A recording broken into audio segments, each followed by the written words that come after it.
Gabriel Pascal will be introduced by Lois Jones.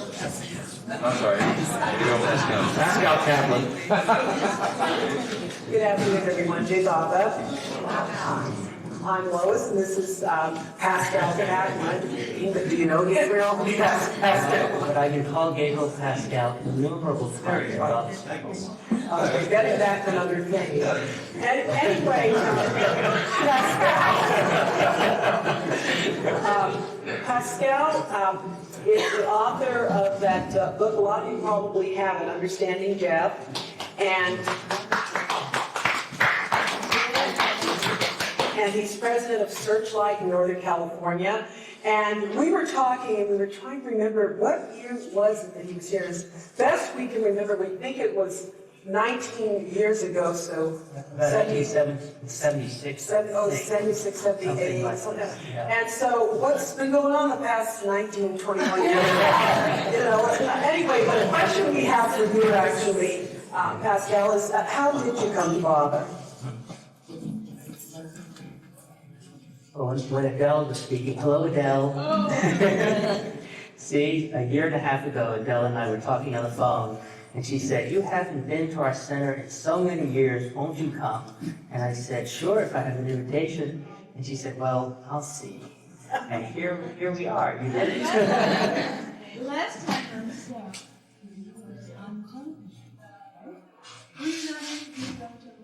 I was interviewed numbers of times, Did I not? Come on up, Adele. So I do remember that I arranged a number of interviews with Alan Cohn, but Pascal, I think I arranged one in place for you, didn't I? I'm sure you must have. Yeah, that was an era when we tried to get everyone on the show. Well, when Adele was speaking, she spoke about Baba saying that that he would need to drop his external form in order to, in effect, charge, energize, enliven in a way that hadn't been done when he was in the body, the interconnection with those who were connected with him, and to bring that into a kind of awareness that people connected with him perhaps hadn't had the pleasure of realizing. And I'm one of those who met Baba after he dropped the body. I learned about Baba in, let's see, I first had some kind of a first connection with Baba when I was walking down the street in Cambridge, Massachusetts. I was in graduate school at Harvard in the program in philosophy and religion and theology. And I was there because I was an atheist. A lot of my life goes this way. I was there because I was an atheist. I had grown up in New York City in a Jewish family. And while my family was fairly religious, and we went to synagogue, and I learned enough Hebrew to be bar mitzvahed, and we, every Friday night, we had our Friday night Sahavas gathering and so forth. God was the God of Abraham, Isaac, and Jacob. He wasn't the God of Jacques and Claude and Pascal and Laurence. And essentially, I didn't meet anyone, at least not that I was aware of, as I was growing up, who cared about God, who had an awareness of God's presence in life. And so I grew up, it wasn't even a question of rebelling against the belief in God. It was like, there just isn't a God.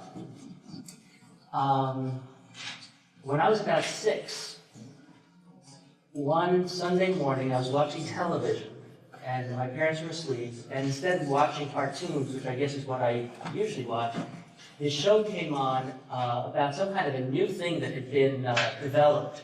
And all I remember of it was that on the television there was a map of Manhattan, and somebody drew a big circle and said that if this thing called the H-bomb were detonated anywhere in this area, that this whole circle would be nothing, would be burned to ash. And I knew enough to know that my house was right in the middle of that circle. And that started me thinking. And it started me thinking in ways that were terrifying. So by the time I was 12 to 13, I was completely preoccupied with thoughts of despair, with the meaninglessness of life. There's no God, there's no meaning. Why even continue? A few years later, I got a glimpse of something which showed me that maybe there was something. And that then set me off on a search to say, hey, I want whatever that experience was. And I didn't connect it with God, and I didn't connect it with anything. I don't know what I thought of it. I just thought, this is what life is for. So I started to search. And the search was, on the one hand, is there anything other than these bodies? We live, we're born, we live, we die, zero. Is there or isn't there? And I had this little glimpse of something to kind of push me on. I was in college in the 60s, involved in SDS, the anti-war movement, all of the stuff that, probably many of us here were involved in. And when it came time to graduate, I felt myself completely torn in two directions. On the one hand, it was the height of the Vietnam War, and I felt very, very strongly that I wanted to, I viewed the state of our country in a way that made me feel like I wanted to sort of right the wrongs. And on the one hand, on the other hand, the question, who am I? Does God exist? Is there any truth? Were just so overwhelming and so important. Because, if you get answers to those questions, then you know what else to do. And if you don't know the answer to those questions, then how do you decide anything? So I decided that even though I was a convinced atheist and I used to debate the chaplain at Brown University, I took the atheist position, argued it very strongly, decided that I would go to graduate school in theology. And I would go to the best graduate school in theology I could find, which turned out to be Harvard University, with the idea being that it was too important to just forget about. So I would go where people knew about religion and God in order to see whether there were things that I could learn. And that maybe, I just not explored every avenue. 2 years later, I decided to drop out because I decided that, in fact, nobody there had that kind of living conviction of the presence of God and the reality of God. Especially at that time, all of the theological work and philosophical work and religious studies work were things like God the Problem.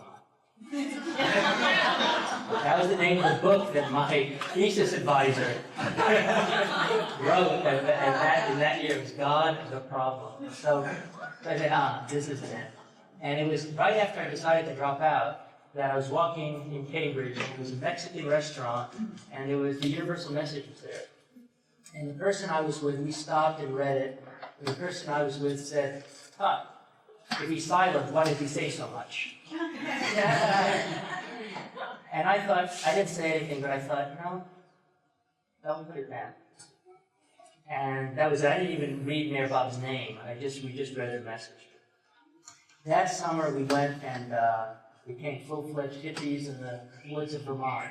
And toward the end of the summer, the middle of the summer, I got a call from a friend of mine who said, listen, I think that I'm with somebody who's onto something that we've been looking for.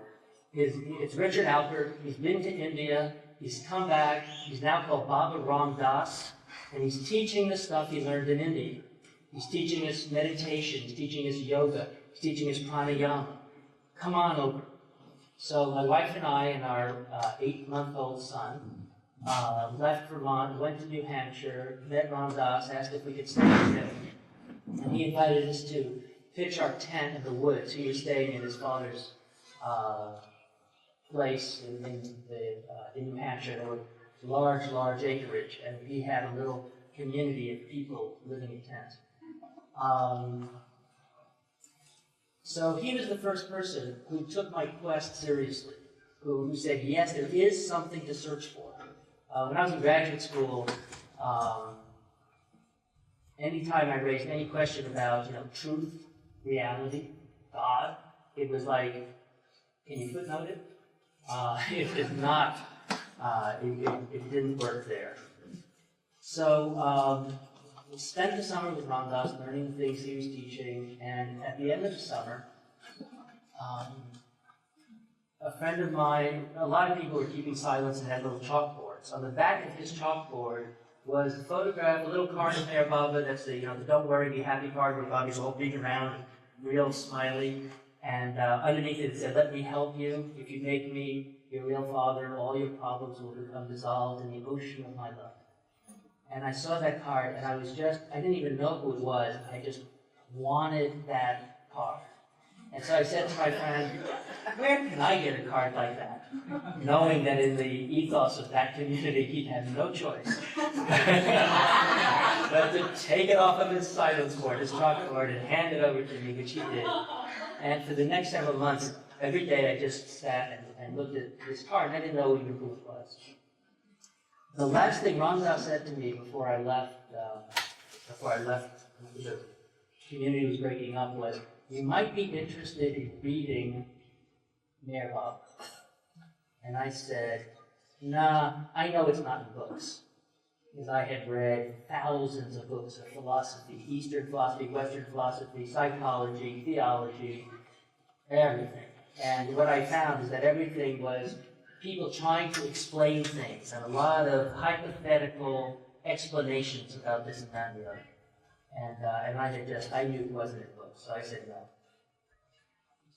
My wife and I decided we were going to hitchhike to India to find a guru, a living guru, the way that Ramdas did.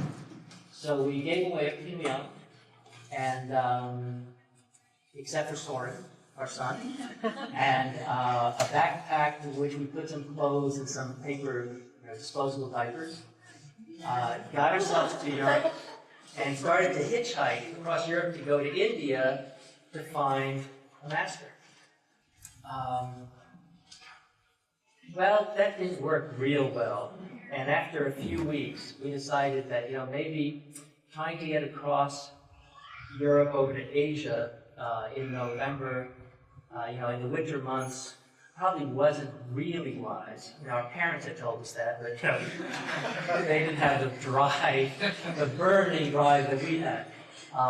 So we decided that we would not do that, so we stayed at a place where we could stay for a little while, and then decided that since Ramdas had told us that he had given us everything we needed for God realization, that we didn't need to go to India, and that what we should do is just practice what he had given us. And that, so that we need to come up with a plan. How are we going to meditate 8 hours a day when we had a 10-month-old son? These are the logistical issues of being on the path. You don't really understand what the path is. So, so what we decided was that we would come back to America, that we would get a car and head south. And every time we needed to fill the gas tank, we would ask whether it snowed. And when we got to a place where it no longer snowed in the winter, that we would find some kind of little cabin to stay in, get a fence in an area for Soren to be able to play outside, and we'd go inside and do our yogic practices. My poor parents. I have such compassion for them now. I didn't understand why they were so upset. So, by the way, Soren is still alive and well. So, now at that time, I was still an atheist. I mean, even after all that, the view wasn't God realization as though there was some kind of personal God or even an impersonal God.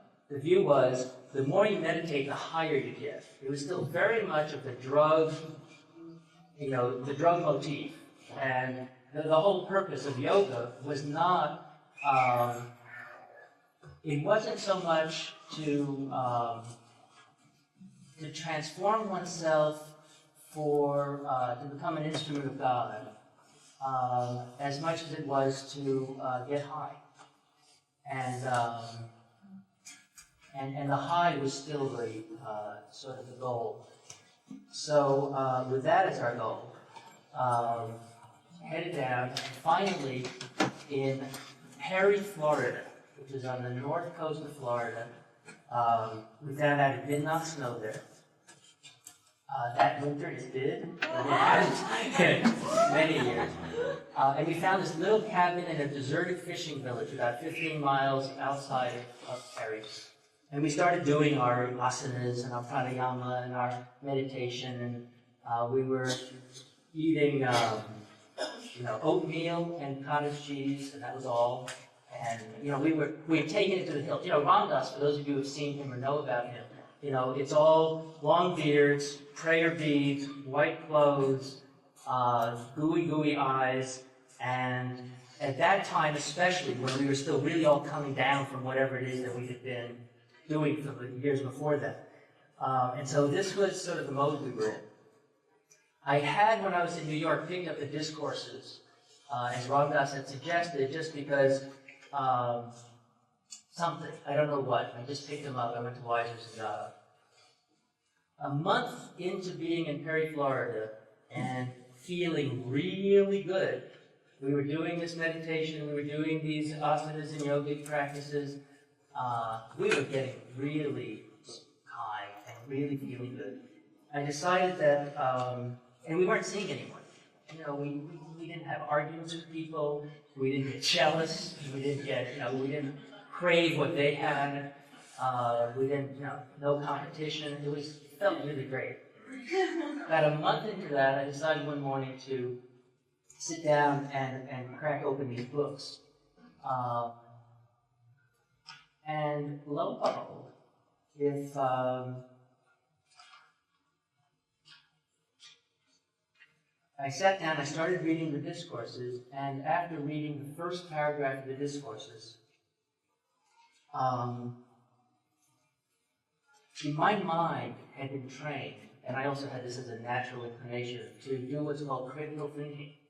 Right? And you don't get to Harvard unless you're really good at critical thinking. But what critical thinking means is that anything anyone says to you, you can show them why they're wrong. You can show what the hidden assumptions are behind anything they've said or anything you've read, and tear it to shreds. And let them know that you've done that to them. And I was really good at that. And I got fellowships because I was so good at that. And part of my disillusionment with everything that I had read, everything I had read, Eastern, Western, psychological, spiritual, whatever. My mind just was like this. This morning I was thinking about, isn't it in front of Hades that there's this horrible dog? Is it Sahavas, or what's the name of it? That this horrible dog that will tear anything to shreds that comes near. That's where my mind was. Anything that approached my mind would get torn to shreds. So I was accustomed to doing that, and nothing ever penetrated, that dog. Well, when I read those first few sentences of the discourses, went right through and hit me here. And what I felt was that for the first time ever, that I was reading somebody who knew the truth and who knew what he was talking about.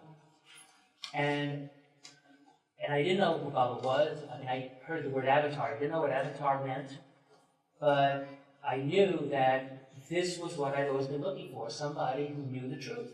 And whoever wrote this knew the truth. That blew me out. And then later, it might have been that day or later, I guess it was, I don't remember when, I learned that Baba said that he was God in human form, that he was the avatar. And my only thought to that, I didn't believe in God, but my thought was, well, whatever God is, that's Meher Baba. Meher Baba is that. And that night, I went outside, and the thing that was sort of the seal, in those days, I was grabbing at anything I could grab. You know, I mean, I had been living it for so many years in such a state of despair that anything that might hold a hope, I'd kind of go and look at. And that night I went outside, and I was reminded about this last night, because some of us were here last night, and the stars here are just something else. And all through my childhood, and up until that day, whenever I looked up at the sky, I got terrified. Terrified. Because it was so vast, and each of those was a sun, and it went on forever, and this was a teeny little grain of insignificant sand, and I was even teenier and more insignificant, and it would all go boom, and that was the end of it, and it just highlighted all of the insignificance and meaninglessness that I experienced in life. That night I went outside and I looked up, and for the first time, I felt at home. I felt completely safe, completely at home, and that made me know that the experience I had earlier about finding Meher Baba was not a head trip, because no head trip was going to get rid of that terror that I felt. And that was it. The way that we got out of our yogic practices and our strict vegetarianism and our silence and our this and our that and our subsistence life was going to the Baba Center in Myrtle Beach. Once we knew who Baba was, what we wanted to do was to go and find some other Baba lovers.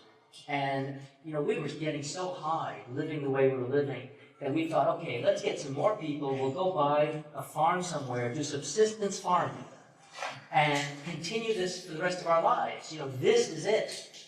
You know, you get higher and higher and higher.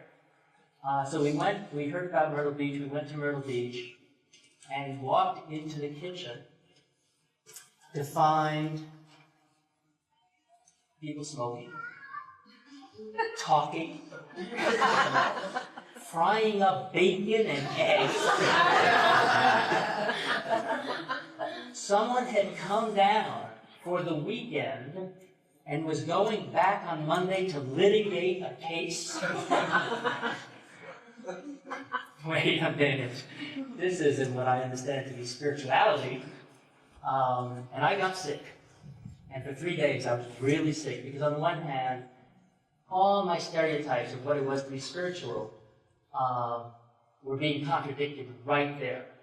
On the other hand, I knew that if these people were followers of Meher Baba, that what they were doing was what I wanted to do. And I couldn't resolve those things. So about 3 days later, and I don't remember who it was, somebody came to see me in my cabin, and we talked about this dilemma. And he pointed out from the discourses how Baba says it's really a help sometimes to go off on a retreat, to be alone, to have time for reflection, but then no work gets done in that kind of retreated kind of lifestyle, if it's dragged on. And where the work gets done is when you're right in the world and somebody bumps up against you, and instead of bawling them out, instead of letting the anger just pour out, that you learn how to work with that, and that where your ego is, that's where the work is, and that all the wonderful feeling we had being away was wonderful, but the work was in the world. So what can I do? Well, speaking of being right in the world, Pascal will be speaking again this weekend, so he can continue his story, his journey, and you can ask whatever questions you want. And we thank you very much for sharing. Thank you.